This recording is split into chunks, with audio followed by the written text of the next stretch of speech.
So graduation is a huge opportunity in terms of enhancing the confidence of the country, dealing with international financial bodies, improving Bangladesh's credit rating, and attracting higher direct foreign investment. But graduation also brings with it some risks that I hope that the UN's technical support can help address. For example, further diversification of trade is needed, greater efforts to attract foreign direct investment. Efforts are needed in order to regulate the requirements for trade agreements when Bangladesh reaches middle-income status.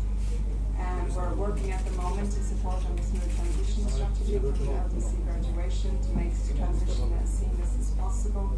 Training of young people, for example, on IT and new technologies so that they're better equipped for the future is one area where we can continue to increase our efforts. Another is the creation of new industries and continuing to make digital Bangladesh a reality. I would also like to emphasize that LDC graduation to middle-income status is only a stepping stone to the Sustainable Development Goals. Ultimately, the objective of achieving the SDG means leaving no one behind. So it is about the economic growth, but it's also about improving education, social protection, healthcare, good governance. Bangladesh's social indicators such as gender equity, women empowerment, mortality rates, life expectancy, immunization are very, very good, and they've improved over the last 50 years. But those investments in social services need to continue to grow, and there are expectations when a country reaches middle-income status from the people and from the population. So we're really trying to support some of those areas. And just to give you one example, recently at the Transforming Education Summit, Bangladesh committed to 4 new initiatives with the UN, which will support and strengthen the education system, greening education to get every learner climate ready, connecting every child and young person to digital solutions, addressing the crisis in foundational learning across young learners. Many young people have lost out due to COVID, and we need to do work to make sure that the foundational aspects of their learning are in place, and transforming the financing of education by investing more in education, more equitably, more efficiently, and more innovatively. This work will improve learning outcomes, make children better adapted to requirements on the job market, and help them to be better equipped to live in the world hit by climate change. The other area that we're working on a lot is around gender parity and ending violence against women and promoting women's empowerment. Sadly, violence against women is far too common, and the impunity of the perpetrators continues. The data on violence against women clearly tells us that those women who do report their experiences to the police are still in the minority, and the vast majority of women who are subject to gender-based violence are suffering in silence. A real change is required, a whole-of-society approach in Bangladesh. Bangladesh is really blessed with a vibrant and strong women's movement, and it's really nice to see also some women journalists in the room with us here today.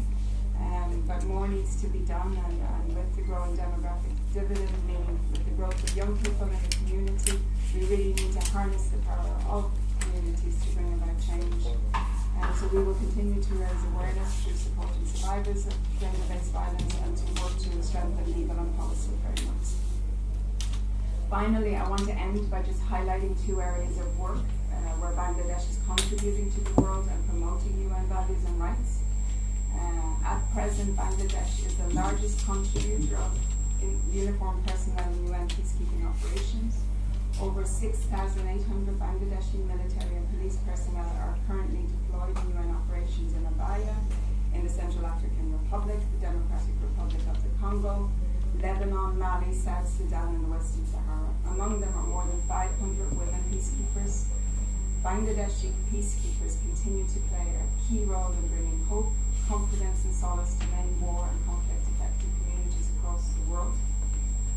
The other area I'd like to highlight is Bangladesh's solidarity, the people of Bangladesh's solidarity with the Rohingya. The last 5 years have been a testament to that solidarity and humanity. The Rohingya that I have met have been hugely grateful and for that support and the hospitality. The Rohingya, as you know, are living in camps in Cox's Bazar and Ambasanchar. And we are continuing to work towards a safe and conducive environment for return,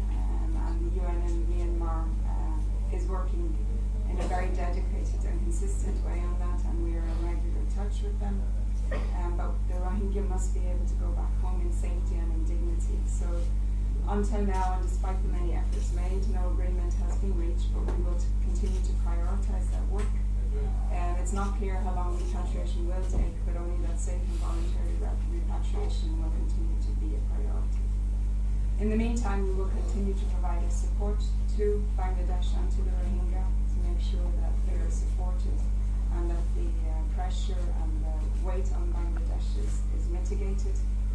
I think just going through some of these points, it's clear that the challenges that we're all facing are many, and I hope by mentioning some of the work streams that the UN is focusing on in Bangladesh, how we're continuing to work together in solidarity and cooperation. We continue to strive to support the people of Bangladesh, and I have to say we have really little choice but to succeed in achieving the SDGs and addressing climate change. And I thank you all for listening and for being here today, and I look forward to our discussion. Thank you very much. Thank you, Excellency, for your very insightful and detailed discussion of UN Bangladesh engagements. Now we will ask questions. Excellency has a further engagement, so we have to very limited time. So I first request Mr. Manula.